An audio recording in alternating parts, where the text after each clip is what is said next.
ಹಿಂಗೆ ಕೊಡಿರ್ತು ಬಾಯಾಗ ಶರೀರ ಇಟ್ಕೊಂಡು ಸ್ವಾಮಿನೇ ಅನ್ಬೇಕು. ಆ ಊರ ಸಂಪ್ರದಾಯ ಹಂಗಿತ್ತು. ಆ ಊರಿಗೆ ದೊಡ್ಡ ಗುರುಗಳು ಬಂದಿದ್ರು, ಬಹಳ ಬಲ್ಲಿದವರು, ಬಹಳ ಘನವಂತ ಮಹಿಮಾಶಾಲಿಗಳು. ಅವರು ಉಪದೇಶ ಹೇಳ್ಕೊತ ಒಂದ್ ದಿವಸ ಹೋತು, 2 ದಿವಸ ಹೋತು, ಹೊರಗೆಲ್ಲ ಪ್ರಚಾರ ಮಾಡಿದ್ರು. ಯಾವ ಗಿರಾಕಿನೇ ಇಲ್ಲ. ಸ್ವಾಮಿಗಳು ಅಂದ್ರು, ಇದು ಏನ್ರ ಆಗಿರ್ಬೇಕು ಊರಾಗ, ಯಾಕೆ ಬರಂಗಿಲ್ಲ ಅಂತ ಹೇಳ್ತೀನಿ. ಒಬ್ಬ ಶಿಷ್ಯ ಕೇಳಿದ್ರಂತ, ಯಾಕೆ ಊರಾಗೆ ಕಂಡ್ರಾಪಟ್ಟಿ 20,000 ಜನಸಂಖ್ಯೆದ ಯಾಕೆ ಪ್ರವಚನಕ್ಕೆ ಬರಂಗಿಲ್ಲ ಅಂತ ಕೇಳಿದ್ರಂತ. ಅವಾಗ ಅವಂದಂತ, ಎಲ್ಲರೂ ರೊಕ್ಕಿಗೆ ಬೆನ್ನು ಹಚ್ಚಾರಿ, ಜ್ಞಾನಕ್ಕೆ ಬೆನ್ನು ಹತ್ತಿಲ್ಲ, ಯಾರು ಬರೋದಿಲ್ಲ ಹೇಳ್ರಿ ಅಂದ್ರು. ನೀವ್ ಹೇಳಂಗ್ ಹೇಳ್ರಿ ಅಂದ್ರು. 4 ಜನ ಕುಂಡ್ರ, ಯಾಕೆ ಹಂಗಿರ್ತಾವ ಕೆಲವು ಕಾರ್ಯಕ್ರಮ, ನಾವು ಹೋಗ್ತೀವಿ, ಯಾರು ನಮ್ಮನ್ನ ಕರೆದಿರ್ತಾರ ಅವ್ರಿಟ್ಟು ಕುಂಡಿರ್ತಾರ, ನಮ್ಗೆ ಕಳ್ಸಾಕ್ ಒಂದ್ 2 ಬ್ಯಾರೆ ಕ್ಯಾಂಡಿಡೇಟ್ ಇರ್ತಾವ. 10 ದಿವಸ ಆಯ್ತು, ಯಾರು ಇಲ್ಲೇ. ಶ್ರಾವಣ ಮುಗಿಲಿಕ್ಕೆ ಬತ್ತು. ಗುರುಗಳು ಅಂದ್ರು, ಏನಪ್ಪಾ ಈ ಊರಾಗ ಎಷ್ಟು ಹಿಂಗ್ ಹೇಳ್ತೀನಂದ್ರು ಯಾರು ಬರುವಲ್ರು, ಸತ್ಯಕ್ಕೆ ಬಹಳ ಸಮೀಪ ಇಲ್ಲಮ್ಮ ಜನ ಅಂತೇಳಿ ಬಹಳ ಬೇಸರದ ಸಂಗತಿ ವ್ಯಕ್ತ ಮಾಡಿದರು. ಆದ್ರೆ ಗುರುಗಳಿಗೆ ಒಂದು ವಿಚಾರ ಒಳಿತು, ಹೆಂಗರ ಮಾಡಿ ಜನಗಳನ್ನ ಸೇರಿಸಲೇಬೇಕು, ಇಲ್ಲಾಂದ್ರೆ ಒಂದು ಸನ್ಯಾಸದಲ್ಲಿ ತ್ಯಾಗವನ್ನು ಮಾಡಿಬಿಡ್ತೀನಿ ಅಂತ ಶಪಥ ಮಾಡಿದ್ರು ಅವರು. ಮುಂದೆ ಅದೇ ಕಾರ್ಯಕ್ರಮದೊಳಗೆ ಸಾಯಂಕಾಲ ಹಿಂಗೆ ನಡೆದಿತ್ತು. ಗುರುಗಳು ಒಂದು ಮಾತಂದ್ರೆ ಮಾಯಕನಾಗ,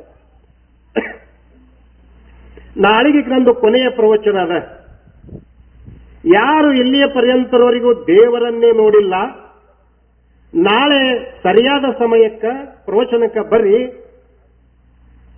ಇದೇ ಕೊನೆಯ ಸಂದರ್ಭ, ಕೊನೆಯ ಘಳಿಗೆ ನಾನು ನಿಮಗೆ ದೇವರನ್ನ ತೋರಿಸಿ ಬಿಡ್ತೀನಿ ಅಂದ್ರು. ಜನ ಹುಚ್ಚಾಯ್ತು.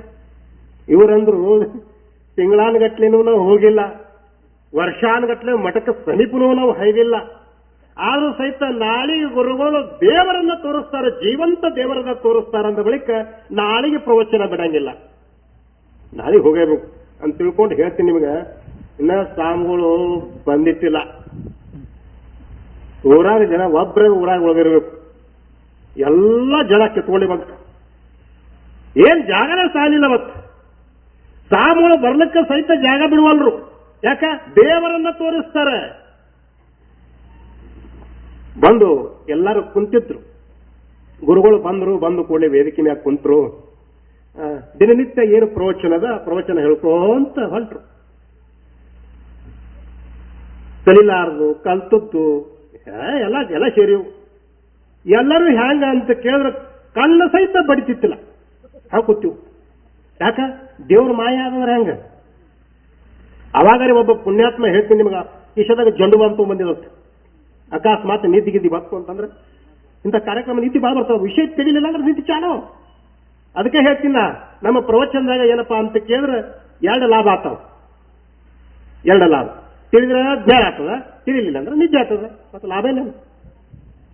ಇವಾಗ ಜಂಡು ಬಾಂಬ್ ಇಟ್ಕೊಂಡ್ ಬಂದಿದೆ ಕಿಶದಾಗ, ಅಕಸ್ಮಾತ್ ನಿದ್ದಿ ಬತ್ತು ಅಂತ ಕೇಳಿದ್ರೆ ಕಣ್ಣಿ ಹಚ್ಕೊಂಡು ದೇವ್ರ ಮಾಯ ಆದ ಅಂದ್ರೆ ಹೇಳಿ. ಪ್ರವಚನ ಹೇಳ್ಕೊಂತ ಬಂದ್ರು. ಇನ್ನೊಂದು 5 ನಿಮಿಷ ಪ್ರವಚನ ಉಳಿದಿತ್ತು ಗುರುಗಳದು. ಯಾವಾಗ ದೇವ್ರು ತೋರಿಸ್ತಾನ, ಯಾವಾಗ ದೇವ್ರು ತೋರಿಸ್ತಾನೆ, ಹೆಣ್ಮಕ್ಳು ಸುಮ್ಕೊಂಡಿರ್ತಾವ. ಅವ್ರಂದ್ರು, ದೇವ್ರು ಯಾವಾಗ ತೋರಿಸ್ತಾನೆ ಅಂತ ಮಗನ ಮೇಲೆ ದಿನ ಬರ್ತಿದ್ರಲ್ಲ, ಅವ್ರಿಗೆ ಕೇಳ್ತಿದ್ರು ಅವ್ರು ಯಾವಾಗ ತೋರಿಸ್ತಾರ. ಅವ್ರಂದ್ರು, ಸುಮ್ಕೊಂಡು ಇವತ್ತೇ ಬಂದು ಜಾಸ್ತಿ ಕೇಳ್ತಿ ಸುಮ್ಕೊಂಡು ಅಂತೇಳಿ ಬೈತಿದ್ರು. ಇನ್ನೇನು ಪ್ರವಚನ ಮುಗಿಲಿಕ್ಕೆ 5 ಮಿನಿಟ್ ಬಾಕಿ ಇತ್ತು. ಅವಾಗ ಗುರುಗಳಂದ್ರು, ದೇವರನ್ನ ನೋಡ್ತೀರೇನು ಅಂದ್ರು ಅವರು. ಎಲ್ಲರೂ ನೋಡ್ತೇವ್ರಿ ಅಂತೇಳಿ ಏನ್ ಜನ.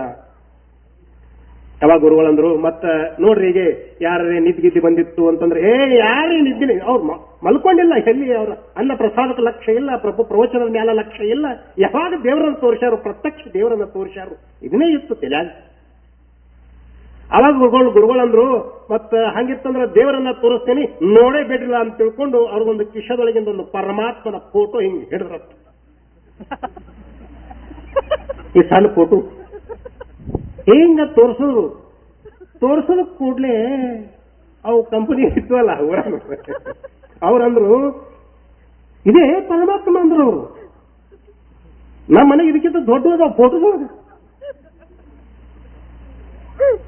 ಮತ್ತಿದು ಪರಮಾತ್ಮ ಅಲ್ಲೇನೋ ಇಲ್ಲ ಅನ್ನಕ್ಕೆ ಅವನಿಗೂ ಧೈರ್ಯ ಇಲ್ಲ. ಯಾಕಂದ್ರೆ ದಿನ ಪೂಜೆ ಮಾಡ್ಯಾವ, ಉದಿನ ಕಡ್ಡಿ ಬೆಳೆಯವ, ತೆಂಗು ಬಡದಾವ, ದೇವ್ರೆಲ್ಲ ಅನ್ನಕ್ಕೂ ಬರಂಗಿಲ್ಲ.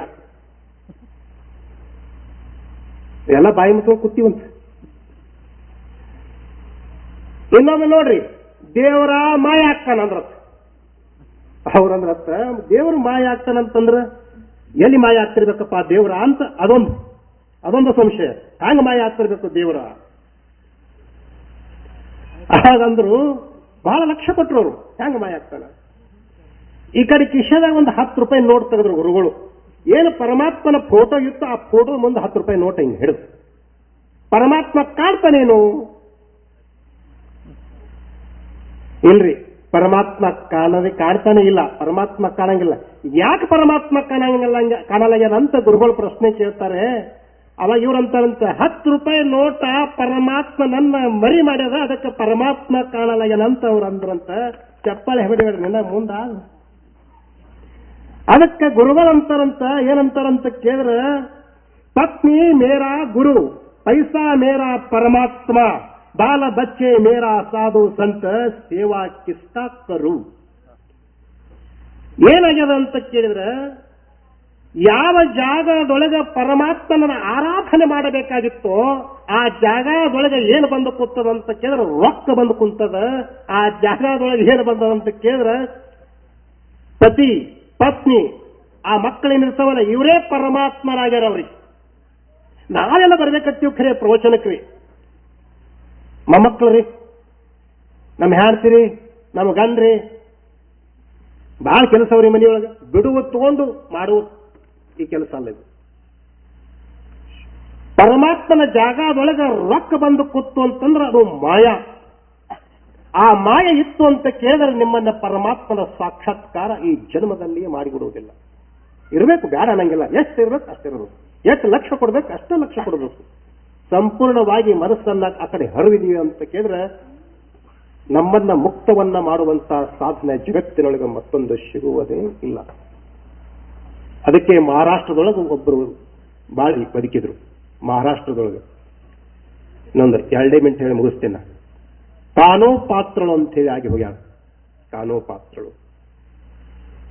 ಆಕೆಯ ಮೊದಲಿನ ಜೀವನ ಹೇಗಿತ್ತು ಅಂತ ಕೇಳಿದ್ರೆ, ಆಕೆ ಗಣಿತ, ಆಕೆಯ ಸೌಂದರ್ಯಕ್ಕ ಎಷ್ಟು ಜನ ಹುಚ್ಚಾಗಿತ್ತು, ಅಷ್ಟು ಸೌಂದರ್ಯ ಆಕೆಗೆ. ಎಲ್ಲ ಜನ ಆಕೆಯ ಸೌಂದರ್ಯಕ್ಕೆ ಮಾರಿ ಹೋಗಿತ್ತು. ಆಕೆಗೆ ಒಂದು ಹಿಂಗನಿಸ್ತು, ಒಂದು ನೀನು ಗನ್ನಡಿ ಹತ್ರ ಬಂದು ತನ್ನ ಸೌಂದರ್ಯವನ್ನ ನೋಡ್ಕೋಬೇಕು ಅಂತ ಹೇಳಿ ಒಂದು ಕನ್ನಡಿ ಮುಂದೆ ಬಂದು ನಿಂತಾಳ ತಾಯಿ. ಆ ಕನ್ನಡಿ ಬಳಿ ನಿಂತು ಏನು ನನ್ನ ಸೌಂದರ್ಯ, ಏನು ನನ್ನ ಸೌಂದರ್ಯ ಅಂತ ನಕ್ಕತ್ತಳು. ಅದೇ ಕ್ಷಣಕ್ಕೆ ಹಿಂಗ ಹೊಳಿತು ವಿಚಾರ, ಈ ಸೌಂದರ್ಯವನ್ನ ನಾನು ಪಾಂಡುರಂಗನ ಮೇಲೆ ಕೊಟ್ಟ ಅಂತ ಕೇಳಿದ್ರೆ ನನ್ನ ಜೀವನ ಎಷ್ಟು ಸುಂದರವಾಗಲಿಕ್ಕಿಲ್ಲ ಅಂತ ಅನಿಸ್ತದೆ. ಪರಮಾತ್ಮನಿಗೆ ಅರ್ಪಣೆ ಮಾಡಬೇಕು ಈ ಶರೀರ, ಪರಮಾತ್ಮನಿಗಾಗಿ ಸವಿಬೇಕು ಈ ಶರೀರ ಅಂತ ತಿಳ್ಕೊಂಡು ಅವತ್ತ ಆಕೆ ಹಿಂಗ ನಿರ್ಧಾರ ಮಾಡಿದಳು, ಪಂಡ್ರಾಪುರಕ್ಕೆ ಹೋಗಬೇಕಿಲ್ಲ ಅಂತ ತಿಳ್ಕೊಂಡು ಪಂಡ್ರಾಪುರಕ್ಕೆ ಹೊಂಟಳು. ಮಹಾ ಹೆಣ್ಮಕ್ಳು ಸೌಂದರ್ಯವತಿ. ದಾರಿಯಿಂದ ನಡ್ಕೊಂತ ಹೋಗಬೇಕಾಗಿತ್ತು. ಅವಾಗ ಒಬ್ಬ ರಾಜ ನಡೆದ ಘಟನಾ ಇದು. ಒಬ್ಬ ರಾಜ ಆಕೆಯ ಸೌಂದರ್ಯವನ್ನ ನೋಡಿ ನನಗೆ ಮದುವೆಯಾಗು ಅಂತ ಹೇಳಿ ಬೆನ್ನು ಹತ್ತಿದ. ಆಕೆ ಅಂದಳು, ಅಕಸ್ಮಾತ್ ಒಲ್ಲೆ ಅಂದಂತಂದ್ರೆ ನನ್ನ ಛೇದ ಮಾಡ್ತಾನ, ನನ್ನ ಕೊಂದು ಬಿಡ್ತಾನ, ಹೆಂಗ ಮಾಡೋದು ಅಂತ ತಿಳ್ಕೊಂಡು ಆ ತಂಗಿ ಹಿಂಗ ವಿಚಾರ ಹೊಳಿತದ ಆಕೆಗೆ. ಆಕೆ ಅಂತಾಳಂತ, ರಾಜನೇ ಮಹಾರಾಜನೇ, ನಾನೇನು ಒಲ್ಲೆ ಅಂತ ಅನ್ನಂಗಿಲ್ಲ, ಮದುವೆ ಆಗ್ತೀನಿ, ಆದ್ರೆ ನನ್ನ ಪಾಂಡುರಂಗನಿಗೆ ಹೇಳಿ ಬರ್ತೀನಿ ಅಂದಳಂತ. ಇವ ರಾಜ ತಿಳ್ಕೊಂಡ, ಪಾಂಡುರಂಗ ಅಂದ ಕೂಡಲೇ ನೀವು ಯಾರ ಸಂಬಂಧಕ್ಕೆ ಇರಬೇಕು ಹೇಳಿ ಬರ್ತಾವತ್ತ, ಹೇಳಿ ಬರ್ಲಿ ಅಂದೇವ. ಏನು ತಾಯಿ ಪಾಂಡುರಂಗ ಪಾಂಡುರಂಗ ಪಾಂಡುರಂಗ ಅಂತ ಹೇಳಿ ಭಜನೆ ಮಾಡ್ತಾ ಹೋದಳು.